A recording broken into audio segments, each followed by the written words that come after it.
Hey guys, How you How's it doing? going? can you hear me? I sure Loud and can. clear. All right, how's the picture? Good? Oh, it's great. Perfect. All right, well, good to be with you guys this morning. How's it going? Pretty good. Pretty good. We can't thank you enough for taking the time to do this with us. I'm Mark Saxton, I'm Joey Cundiff. and you're on Blue Collar Collar Sports Talk. All right, blue collar. You guys look blue collar. That's a fact. That's the plan. It's working. It's working. Yeah, Right, Right on. appreciate it. Once again, we can't thank you enough for Yeah. taking the time, and let's get started. We got a few questions Yeah. for you, and we'll get at it. So first and foremost, congratulations on the Hall of Fame. I just want to give you a Thank you. Thank you. Absolutely, well deserved. Well deserved. They took their time on it. We didn't agree with it. Hey, but we got there. Yeah, they took 38 years. How old are you guys? Are you I'm 38 years old? I'm only 29. Yeah, I'm 22, so. Yeah, see that? 38 years. I waited longer than you're living. You know, But it's all good. one of my favorite recent memories of you was when you were announcing the draft pick for the Cowboys in Philadelphia. Oh, that was great. Yeah, I had to let the Eagles know it. I should have known from the years that I played up there in Philly, Mhm. going up there for 11 years to play, how it could never intimidate me. Okay. That crowd could never intimidate me because that crowd, they always try to intimidate you, especially the parts of the crowd that sits behind the Cowboy bench. Okay.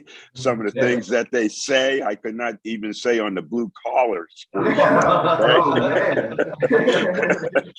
That's how serious some of the comments might be, Oh, So to go into Philly and to get fired up like that and to be booed and walk out to that podium and that dais, that platform, I was fired up and let them have it. I let them have it. But, Herm Edwards and Roy Nell Young and Bill Bradley and Randy Logan, the secondary I played with mostly. Joe Lavender, he was part of that because he played with the Eagles and the Redskins as a cornerback. He was kind of a freak. He was 6'4", a 6'4" cornerback. The only other cornerback that I played against that tall was Mel Blount with the Pittsburgh Steelers. damn. But they had a pretty good secondary. But we had some good battles. So those guys should have known to let the Philadelphia crowd know that, hey, don't rile Drew Pearson up. He gonna let you have it right now. That's the wrong guy to mess with. Yeah, I love it. That's what I'm talking about. Well, Joey First is down Dallas. Yeah. Joey here's a huge Cowboys fan, so Born and raised Cowboys fan. So this is a real honor to be talking with you with our show. But we're just gonna jump right into it. The Cowboys and Cardinals are playing on the 2nd. I'm pretty sure we all know who's gonna win this one. Isn't that right, Drew? Yeah, the Cowboys. That's right. Now, if you can, it would be an honor if I could get a "How about them Cowboys?" Uh-huh. How about them Cowboys? Yeah. That makes it. Hey, showing them up. You don't see a Super Bowl ring in Arizona, so that's what they look like. I love it. I love Right it. on, right on. But no, by the time the Cowboys get out there, we still got to play the Giants, then Washington before we head out there, Right. or till they come here Yeah. to play Arizona. But so maybe that time Arizona will have everything they want and hope for clinched. Okay, Right. division title, best record throughout the playoffs, the bye week, and all that kind of stuff. So that they'll rest Kyler Murray Yeah. and all the rest of the guys, make it a little easier for the Cowboys because I got a feeling we'll still be trying to jockey for playoff position. We should be okay as far as getting into the playoffs, Right. but you want to maybe get a bye week or have a home game things like that. So that would probably be an important game for the Cowboys. Right. Absolutely, that does help. While we're on the subject, it sounds like you already do. How well do you keep up with football? Is it still your favorite sport to watch on Sundays, or how does that work for you? Yeah, guys, the older you get, you have a tendency to fade away a little bit, as far as the interest, as far as the level of interest. I always got to have the game on, okay? Right. But I'm not sitting there watching it intently, like I got to report on it later after the game, Gotcha. So I just kind of enjoy watching it. When I hear the crowd or the announcers' voices raised, as they always do, they start yelling when a good play happens, Right. then your eyes and your attention turns to the TV. You figure out, hey, what happened? Then you watch the replay. Because all the best shots when you watch a game on TV are the replay shots. Yeah. And production crews, they in producing these shows, they do that on purpose. They don't bring 10, 12 cameras to the game for nothing. Right. Yeah. It's amazing what they So do. it's amazing. So up until a play happens, all we see on TV are close-ups, the facial shots. And I'm like, I don't want to see the quarterback's face. Let me see how many receivers are in the game. Let me see if the defensive backs are covering the receivers close, or they backed up, and it's 2 deep or 3 deep. They don't show any of that till right before the snap. Then they pull back, and then you can see that. But still, we outside guys, we want to see what's happening a little sooner. That's before right. it actually happens. So we can call it like Romo, he thinks Yeah. he's a genius. That's because he sees everything nobody else is seeing. We're still looking at Anybody bad can things. do that. Right. Anybody can do that. So No, absolutely, Yeah. man. So you were talking about how nobody wanted to mess with you. Did you get that? When did you develop that chip? Was that when you went undrafted and made the roster? Or did you always have that burning chip where nobody's gonna mess with Drew? Always had it. Grew up with it. You grew up with 3 brothers and 3 sisters. You got a little chip on your shoulder. That's a fact. You're almost fighting for everything. You're fighting for a space at the table. You're fighting for food. You're fighting for the bathroom. You're fighting to sleep in the best bed and not sleep on the floor and stuff like that. So you always had a little chip on your shoulder. But that's what always has motivated me. When somebody tells me I couldn't do something, or I always want to try to prove them wrong, not getting drafted into the NFL, they're telling me I'm not good enough. I think I'm good enough as the guys that that year in my class at Tulsa got drafted, so I'm thinking about the guys and I look at the receivers that got drafted that year. I'm thinking I'm good enough with those guys. How could they tell me I'm not good enough? I wasn't big. I was about maybe 170 pounds. I had no muscles because we never lifted weights. I didn't lift weights until I got to the Cowboys. And I wasn't fast. I ran about the best time I ever had was a 4.640. But in evaluating me, put the tape measure around the heart, okay? Because that's where it starts with me. Right. And then take the rest of that tape measure and put it around my head, because that's the intelligence level. I can pick up things and recognize things and adjust to things. And that's a blessing. I'm able to do that. And then to take the third level of that tape and then measure it, time me not on a 40-yard dash from start to finish, but throw the football out there. Okay. Now time me. Yeah. Going to the football. Okay. That's right. I'm faster than Bob Hayes going to the football. Okay. Faster than a hiccup. So, yeah. So if you measured my vitals or statistics or whatever they call it that way, then I probably would have been a #1 draft choice. But they didn't. But that was my motivation. With the Cowboys, before we hit the practice field. When we hit the practice field before practice, we had to warm up with 2 laps around the field. That's just Landry's thing, discipline thing, a little thing you have to do. He always made us do the little things, because if you couldn't do those things, you couldn't do the big things. So you had to take that lap. You had to do it. You couldn't cheat the lap. So every time I took those laps as a rookie, not getting drafted, I thought about how I felt. I felt a dejection running those laps. So I wanted that practice to be another stepping stone to try to make that Cowboy, football team. And as an undrafted free agent, I could have signed with Green Bay. I could have signed with Pittsburgh. But I had the chance to sign with Dallas, and I jumped on it. And it turned out to be the best decision. Because if I signed with Green Bay, I don't know if I would have caught as many passes in that cold weather. I see that. I see that. I'd say that's either Eagle Green or Green Bay Green. Oh, no. That's a Green Bay Green. Here. No Eagles green here. I didn't sign with Green Bay. Otherwise, Lofton and some of the other great receivers in Green Bay you would never heard of. And I didn't sign with Pittsburgh because you would have never heard of Lynn Swan. Because I would have had number 88. And the Steelers would have never messed with him and drafted him. And of course, he might have ended up with the Cowboys, right? Wearing number 88. I ended up signing Dallas, and not being drafted is the motivation. But I always had that chip on my shoulder. And I was a feisty kind of guy out there when the game started. I'd talk more noise, man.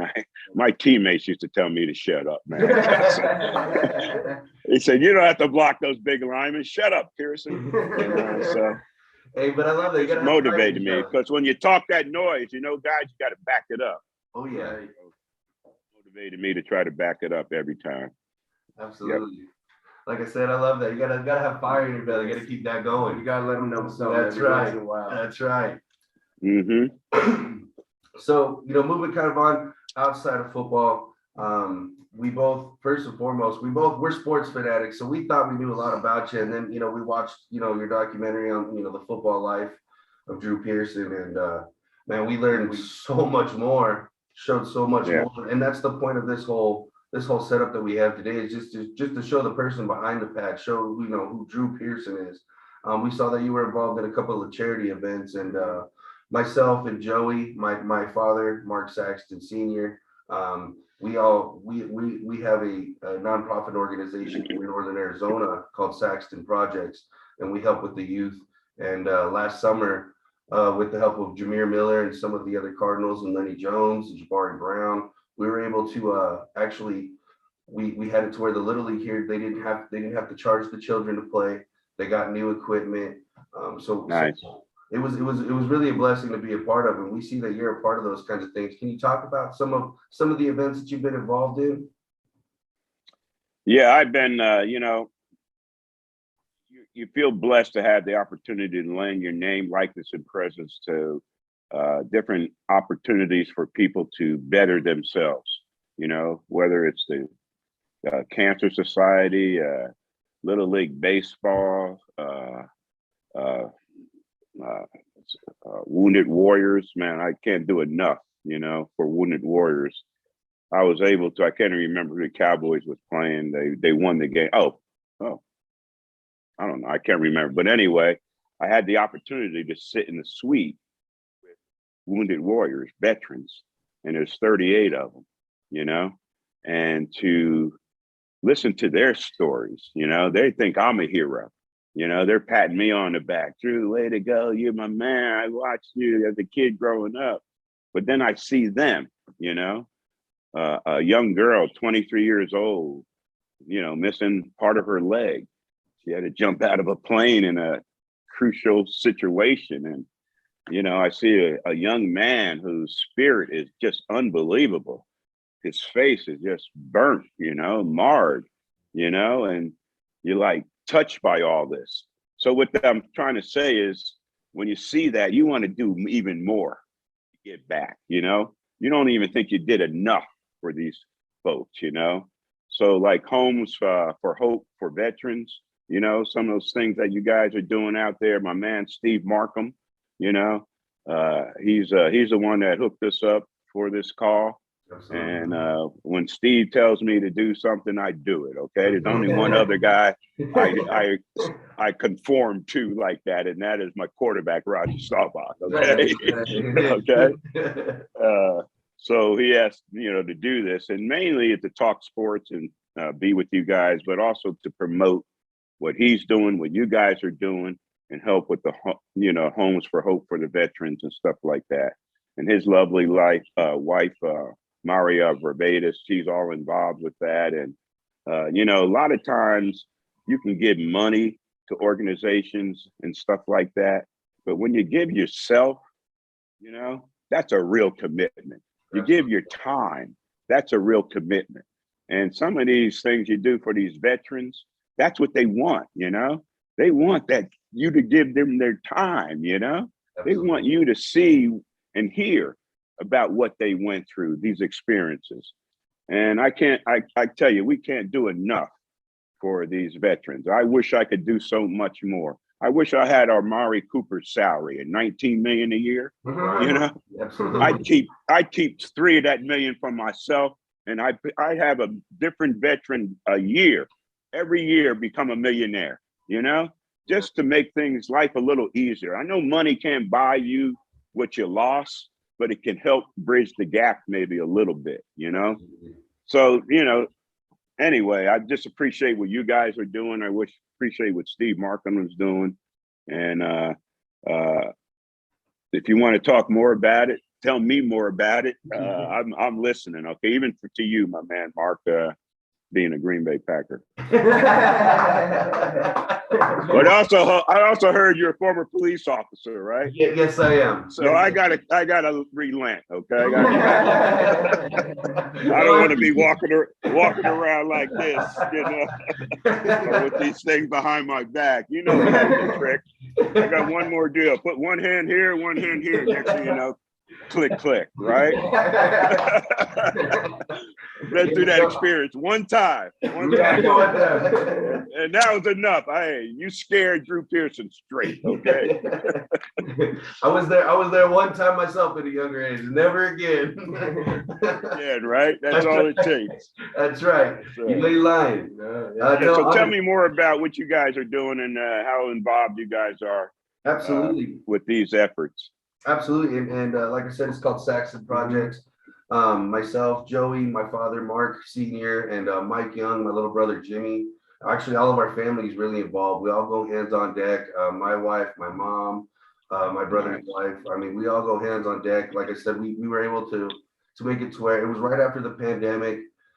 The kids weren't able to play in 2020, and we were able to make sure that come 2021, they played for free.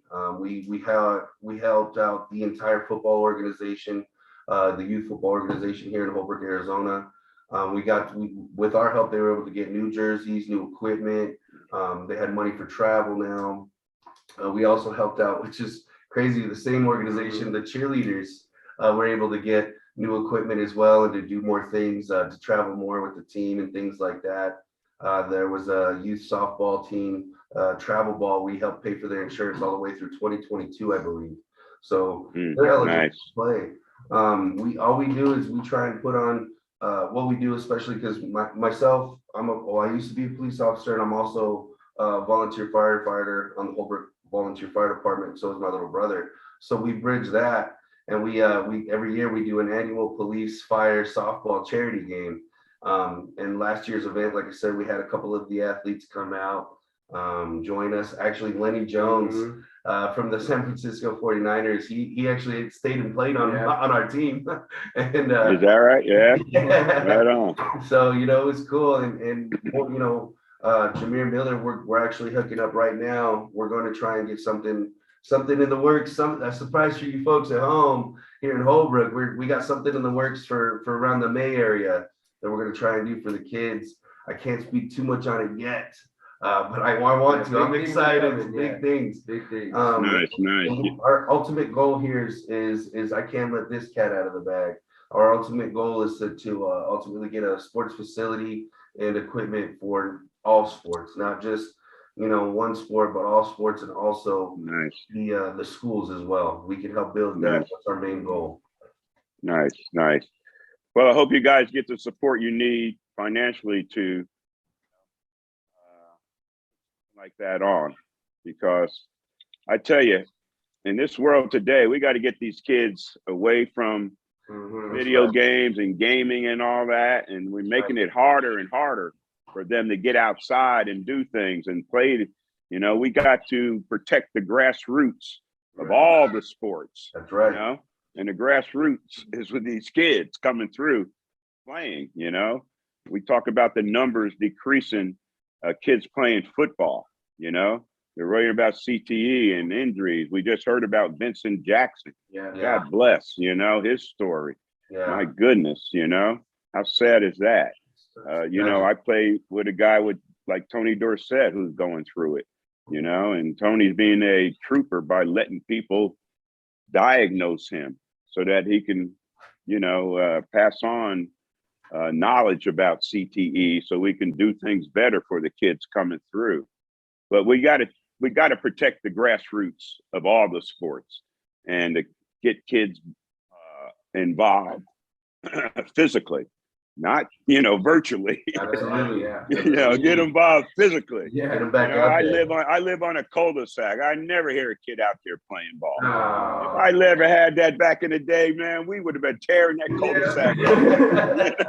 That would have been a You know, broken- we're playing on the street. We have to get off the, you know, stop the game when the traffic comes by. Yeah, you know? absolutely. Yeah. But so we got to get there. And so a lot of things you guys are doing is that's what it's all about. You know, I go a little deeper into the appreciation of what you're doing because you're attacking the grassroots of the game, of the sports. Yeah, we really do. You guys still there, right? Yeah. We just I got- lost Yeah, we visual lost- with you. Yeah, I got a call coming in. Don't worry about it. This is my man Gary. Okay. Gary DeLon is like 86 years old. He still does high school football games in San Antonio. Wow. He's a sportscaster. You know, when I first retired from the Cowboys, I coached for a year. Then I didn't like that, and so I was a weekend sportscaster in San Antonio, and Gary DeLon was my mentor, and he taught me the ropes of being a broadcaster and stuff. So anyway, he calls me all the time because no one else would talk to him at 86 years old. So what I No, hear he's a is good coming for he's a good Tony buddy. Romo's job. Is that what I hear? What's that? So you're coming for Tony Romo's job, right? You know, I had those opportunities when I first retired. I worked with CBS. I was a color analyst for 6 NFL games my rookie year. Wow. And back then they had a guy named Rudy Marchke who wrote for the USA Today newspaper. And every weekend after the games, he would judge and critique the analysts and broadcasters, the play-by-play and the analysts. And then at the end of the season, he would have ranked his guys, the analysts and the broadcasters. And so I was voted Rookie of the Year by him. That was the same year Terry Bradshaw came in, and I beat him out for Rookie of the Year. I think I like hearing that. yeah, finally beat the Steelers in something. You know, so I brag about that. But then as I was like 4th rated analyst, you know, for the season. And I'm thinking, okay, I had a rookie contract. I go in and renegotiate, get a new contract. Well, Terry O'Neill, executive producer of CBS Sports, actually didn't even, I didn't even have to go to his office. He fired me over the phone. Oh, man. Yeah. And he said, the reason is you have that Dallas Cowboys syndrome. I said, what is that? I said, you guys are too much like Tom Landry, you know, too straightforward. You know, Roger tried it, you know, he was straight. Charlie Waters, you know, and you guys aren't excitable enough.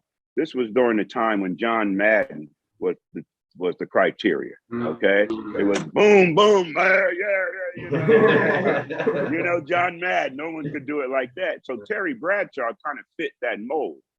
So they fired me and groomed Terry. You see where Terry is now. Right. But anyway, that led to some other opportunities for me, and it's all good. It's all good. But no, I don't want Romo's job. I'll take his salary. I had my turn with all that kind of stuff. I just do stuff like with you guys. You guys are the only one that call my name, so I'm here. Blue collar. Blue collar. That's what I'm talking about. Yeah. Thank you. Thank you. Well, I think that's all we have for you Yeah. today. Drew, we can't tell you how much we appreciate your Yeah. time, appreciate everything that you do, not only not only did in football, but do within your community, and everything that you do to help. Once again, we'd like to also thank Steve Markham and Maria Bouvet, for setting us up. And once again, we Yeah, appreciate just you. Thank you, Drew. We really do. Yeah. Homes for Hope for veterans, man.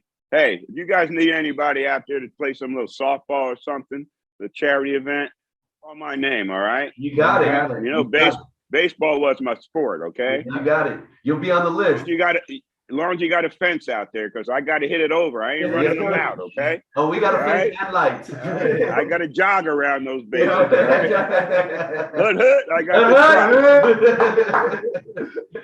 Love you guys. Hey, Call me when you need me. thank you. All right. Appreciate it. Thank you, blue collar. Hood. All right. Take All care. right, guys. Be safe. Go Cowboys. All right.